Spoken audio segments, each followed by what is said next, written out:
ओम शांति।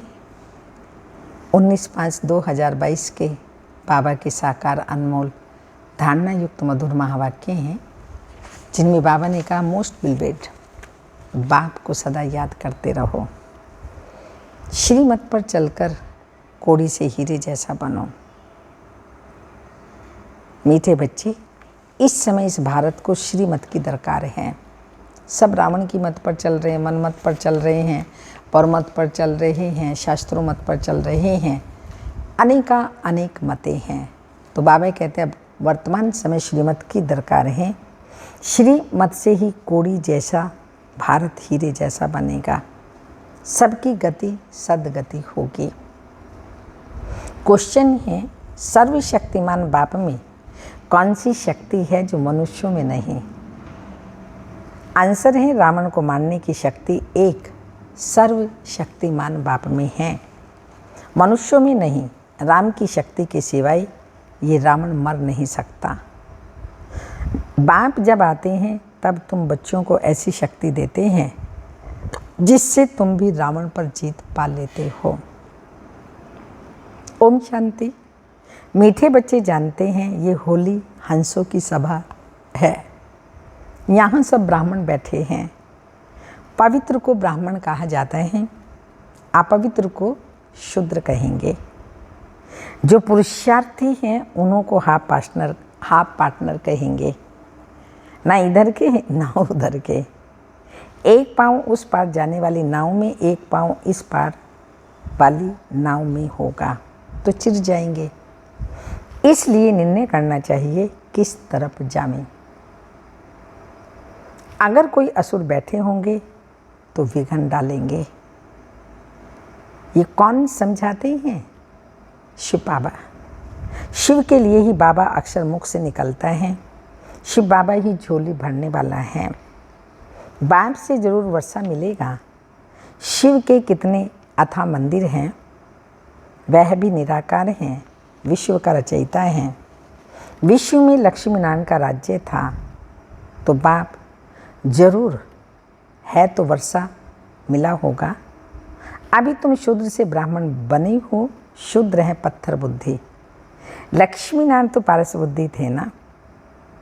माया ने क्या किया हुआ है? सबकी बुद्धि मार दी है। तो माया से बुद्धि मारी जाती है। माया का नाम भारत में मशहूर है। इस समय माया रावण का राज्य है, अर्थात रावण संप्रदाय हैं। इसलिए रावण को मारते हैं, परंतु मरता नहीं है। राम की शक्ति के सिवाय रावण पर जीत पा नहीं सकते। हाँ, वैसे भी कहते हैं रावण बहुत बड़ा पंडित था, पढ़ा लिखा शास्त्रवादी था, मृत्यु पर विजय प्राप्त की हुई थी। उसको कहते हैं रावण को राम के सिवाय कोई नहीं मार सकता था।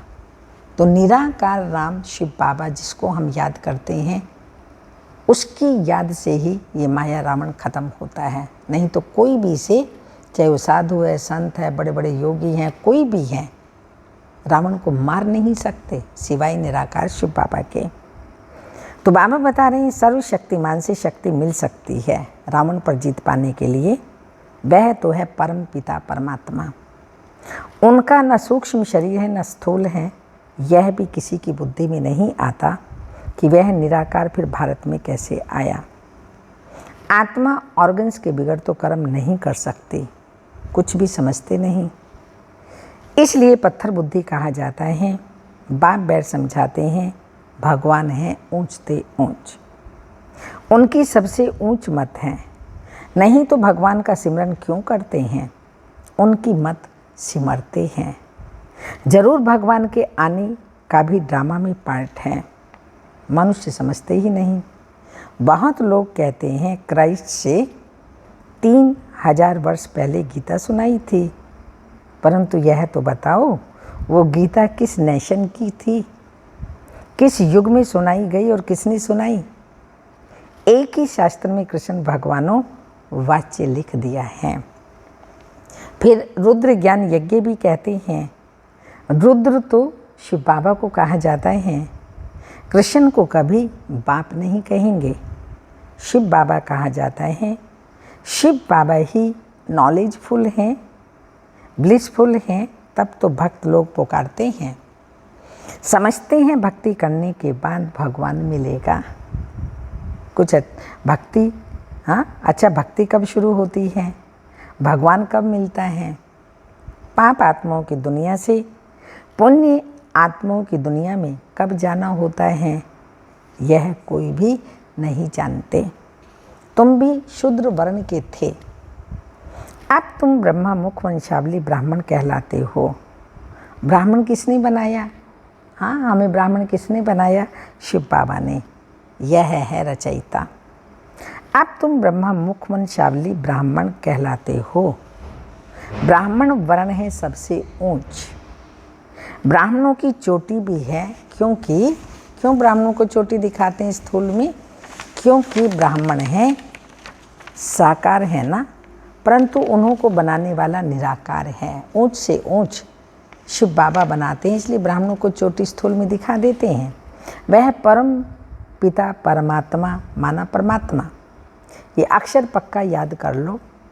ड्रामा अनुसार जब सृष्टि तमो प्रधान बन जाती है तब मुझे आना पड़ता है। मैं भी ड्रामा के बंधन में बंधा हुआ हूँ।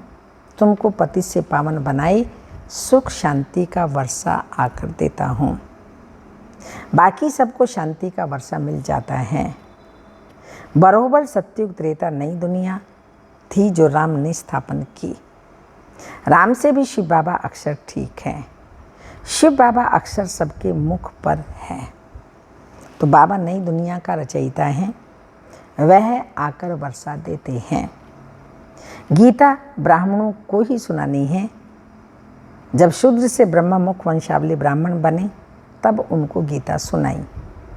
ब्राह्मणों का ज्ञान का तीसरा नेत्र खोला, इसलिए कहते हैं शिव बाबा आकर तीसरा नेत्र दे करके क्या करते हैं? ज्ञान अंजन देते हैं। तो इसलिए कहा जाता है ज्ञान अंजन सतगुरु दिया, अज्ञान अंधेर विनाश। बच्चे कहते हैं बाबा नरक जैसी दुनिया से अब स्वर्ग में ले चलो। यह है शिव भगवानो वाच्य, शिवाचार्य वाच्य।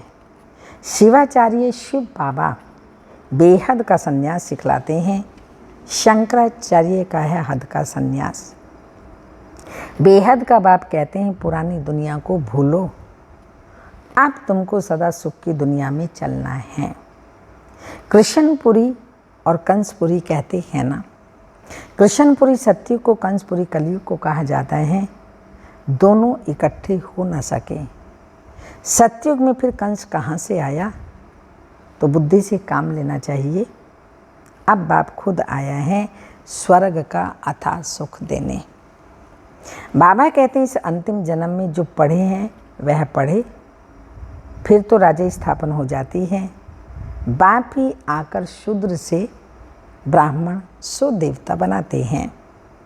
वो लोग हिंदू को क्रिश्चियन या बोधि बनाएंगे, परंतु यह कभी सुना शूद्र वर्ण को ब्राह्मण वर्ण बनाया? ये तो शिव बाबा का ही काम है। वही ब्राह्मण को फिर देवता बनाते हैं। हर एक अपने से पूछे हम पहले किस धर्म में और किस वर्ण में थे? गुरु कौन था? शास्त्र कौन सा पढ़ते थे? गुरु से क्या मंत्र मिला? फिर कब से शिव बाबा ने ब्रह्मा द्वारा ब्राह्मण वर्ण में लाया? यह हर एक से लिखाना चाहिए। अब तुम बच्चों को तो बाप कहते हैं मुझे याद करो। शास्त्र कौन सा? मुझे याद करो। माया रावण से तुम्हारी क्या दुर्दशा हुई है? माया ने जो रावण है क्या हमारी दुर्दशा कर दी है? अब तुम बने हो ब्राह्मण संप्रदाय, फिर दैवी संप्रदाय बनना है। तुम्हें निराकार परम पिता परमात्मा ने कन्वर्ट किया है। तो बच्चों को हर एक से लिखाना चाहिए कि किस धर्म के थे, किसको पूछते थे, गुरु किया या नहीं, फिर ब्राह्मण वर्ण में कौन लाया। यह बाबा भी लिखेंगे कि हम हिंदू धर्म के कहलाते थे। गुरु बहुत किए, शास्त्र बहुत पढ़े, सिख धर्म वाले कहेंगे हम सिख धर्म के हैं। सिर्फ भारतवासियों को अपना देवी देवता धर्म का पता नहीं है। ऐसे नहीं कि सिख धर्म वाले अपने को देवता कहलाएंगे, हर एक अपने को अपने धर्म वाला ही कहलाएंगे। अब बाप कहते हैं जो शिव के भगत हैं व शिव की रचना देवी देवताओं के भगत होंगे, उनको सुनाना है। वे अच्छी रीति सुनेंगे। सतयुग त्रेता में बरोबर सूर्यवंशी चंद्रवंशी थे, जिन्हों के चित्र भी हैं। इंग्लिश में डिटिज्म कहा जाता है। अभी बाबा देवी देवता धर्म की स्थापना कर रहे हैं। अब तुम ब्राह्मण वर्ण से देवता वर्ण वाले बन रहे हो। भारतवासी आपे ही पूज्य, आपे ही पुजारी बनते हैं। सतयुग में पूज्य थे आदि आदि। बाबा कहते हैं मैं तो एवर पूज्य हूँ। अभी तुम यहाँ आए हो राजयोग सीखने, भविष्य 21 जन्मों के लिए शिव बाबा से वर्षा लेने। तो फॉलो करना चाहिए ना। जब तक तुम ब्रह्मावंशी नहीं बनेंगे तो ब्राह्मण कैसे कहलाएंगे। अच्छा, आज भोग है, ब्राह्मणों को खिलाने की रस्म पड़ी हुई है, बाकी ज्ञान का इससे ताल्लुक नहीं है। यहाँ तो ज्ञान सागर और ज्ञान गंगाओं का मिलन है। वहाँ फिर देवताओं और तुम ब्राह्मणों का मेला लगता है। इसमें मूंझने की बात नहीं है। बाप कहते हैं देह सहित देह के सब संबंधों से ममत मिटाते जाओ। मुझे एक बाप को याद करो तो अंतमति सुगति हो जाएगी। मैं प्रतिज्ञा करता हूँ भगवान, हम बच्चों से प्रतिज्ञा करता है तुमको स्वर्ग में भेज दूँगा। रोज़ क्लास में पूछो शिव बाबा के साथ प्रतिज्ञा करेंगे। शिव बाबा कहते हैं मेरी मत पर चलो। बाप की मत श्रीमत नामी ग्रामी है। श्रीमत अर्थात श्रेष्ठ मत। ब्रह्मा की मत भी गाई जाती है। ब्रह्मा से भी ब्रह्मा का बाप शिव बाबा ऊंचते ऊंच है ना। जब भोजन पर बैठते हो तो भी शिव बाबा को याद करो। मोस्ट बिलवेड बाप हैं। जैसे कि उनके साथ हम भोजन कर रहे हैं। इस याद से बहुत ताकत आएगी, परंतु बच्चे घड़ी घड़ी भूल जाते हैं। भारत को अब शिव बाबा के श्रीमत की दरकार है, क्योंकि बाबा ही सर्व का गति सदगति दाता है, पतित पावन है ना। बाप और वर्षे को याद करना है। माया विघ्न भी अनेक प्रकार के डालेगी, उनसे डरना नहीं है।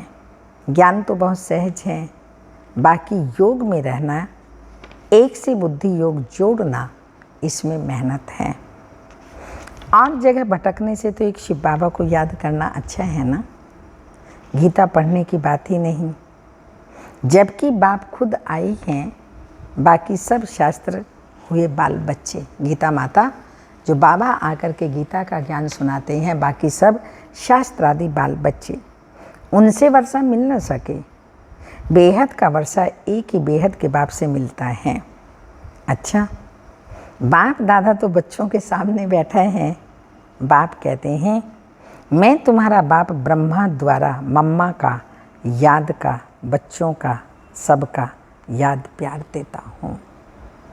मीठे मीठे सिक्के लदे बच्चों प्रति माता पिता बाप दादा का याद प्यार। Good morning, diamond morning. रूहानी बाप की रूहानी बच्चों को नमस्ते। हम रूहानी बच्चों की रूहानी माता पिता बाप दादा को याद प्यार। Good morning, diamond morning. ओम नमस्ते।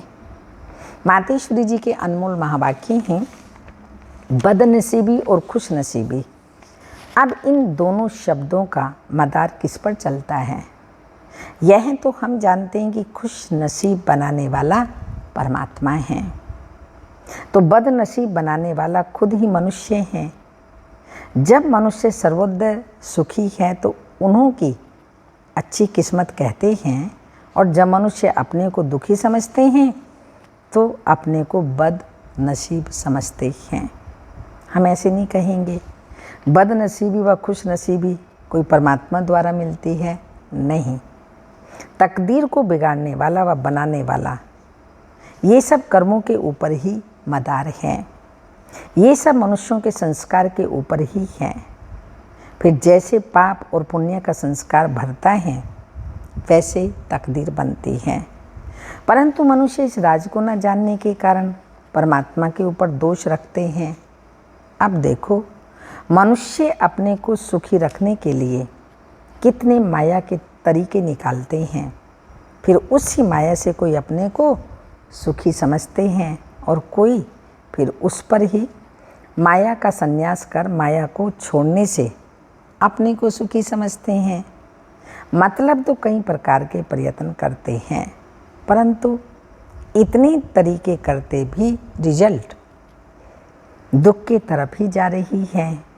जब सृष्टि पर भारी दुख होता है तब उसी समय स्वयं परमात्मा आए, गुप्त रूप में अपने ईश्वरीय योग पावर से दैवी सृष्टि की स्थापना कराए, सभी मनुष्य आत्माओं को खुश किस्मत बनाते हैं।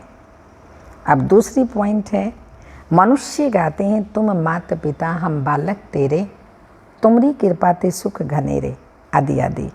अब यह महिमा किस लिए गाई हुई है? अवश्य परमात्मा के लिए गायन है, क्योंकि परमात्मा खुद माता पिता रूप में आए इस सृष्टि को अपार सुख देते हैं। परमात्मा ने जरूर कभी तो सुख की सृष्टि बनाई है, तभी तो उनको माता पिता कह बुलाते हैं। परंतु मनुष्यों को ये पता नहीं है कि सुख क्या चीज़ है। जब इस सृष्टि पर अपार सुख थे तब शांति भी थी, परंतु अब वो सुख नहीं है।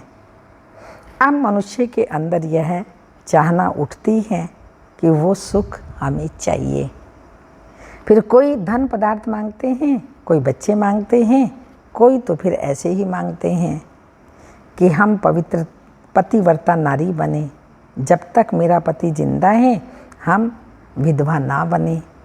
तो चाहना तो सुख की ही रहती है ना। परमात्मा तो कोई समय उन्हों की आस अवश्य पूर्ण करेंगे। सतयुग के समय जब सृष्टि पर स्वर्ग है तो वहाँ सदा सुख है, जहाँ स्त्री कभी विधवा नहीं बनती। वो तो आज सतयुग में पूर्ण होती है, जहाँ पर अपार सुख है, जहाँ स्त्री कभी विधवा नहीं होती। बाकी तो इस समय है ही कलयुग। इस समय तो मनुष्य दुख ही दुख भोगते हैं। दुखी मनुष्य फिर कह देते हैं प्रभु का भाना मीठा लागे, ये भोगना है, परंतु वो कभी किसी को दुख नहीं दे सकते। परमात्मा दुख हरता सुख करता है, वो कैसे दुख दे सकता है? पर मनुष्य ऐसा मानते हैं, अगर दुख मिल रहा है उसको सहने के लिए कि परमात्मा तेरा भाना अच्छा लगे। वह हमारे सारे कर्मों का खाता चुकतू कराते हैं, तभी हम कहते हैं तुम माता पिता हम बालक तेरे। धारणा के लिए मुख्य सारे हैं, मोस्ट बिलवेड बाप को साथ रख भोजन रखना खाना है। माता पिता जो मोस्ट बिलवेड है उसको साथ रख भोजन खाना है। एक बाप से ही बुद्धि योग जोड़ना है, एक की ही श्रीमत पर चलना है। सेकंड पॉइंट है, बुद्धि से बेहद की पुरानी दुनिया को भूलना है, इसका ही संन्यास करना है। वरदान है, देह देह के संबंध और पदार्थों के बंधन से मुक्त रहने वाले जीवन मुक्त फरिश्ता भव। फरिश्ता अर्थात पुरानी दुनिया और पुराने देह से लगाव का रिश्ता नहीं। देह से आत्मा का रिश्ता तो है, लेकिन लगाव का संबंध नहीं है। कर्म इंद्रियों से कर्म के संबंध में आना अलग बात है, लेकिन कर्म बंधन में नहीं आना। फरिश्ता अर्थात कर्म करते भी कर्म के बंधन से मुक्त। ना देह का कर्म बंधन, ना देह के संबंध का बंधन, ना देह के पदार्थों का बंधन। ऐसे बंधन मुक्त रहने वाले ही जीवन मुक्त फरिश्ता हैं। स्लोगन, स्थूल संपत्ति से भी अधिक मूल्यवान क्या है? स्थूल स्नेह से भी, संपत्ति से भी अधिक मूल्यवान है रूहानी स्नेह की संपत्ति। अमृत वेले की पॉइंट है, सवेरे उठते ही पुरुषार्थ में शक्ति भरने की कोई ना कोई पॉइंट सामने रखो। अमृत वेले जैसे रूढ़ ध्यान करते हो वैसे ही अपने पुरुषार्थ को शक्तिशाली बनाने के लिए कोई ना कोई पॉइंट विशेष रूप से बुद्धि में याद रखो। अमृत वेले रूढ़ ध्यान तो करते हैं तो बाप दादा को बहुत अच्छी अच्छी बातें सुनाते हैं। अपनी बातें जानते हो ना, तो अब दृढ़ता को अपनाओ। उल्टी बातों में दृढ़ता नहीं रखना, क्रोध करना ही है मुझे दृढ़ निश्चय है, नहीं, ऐसे नहीं करना। अच्छा, ओम शांति।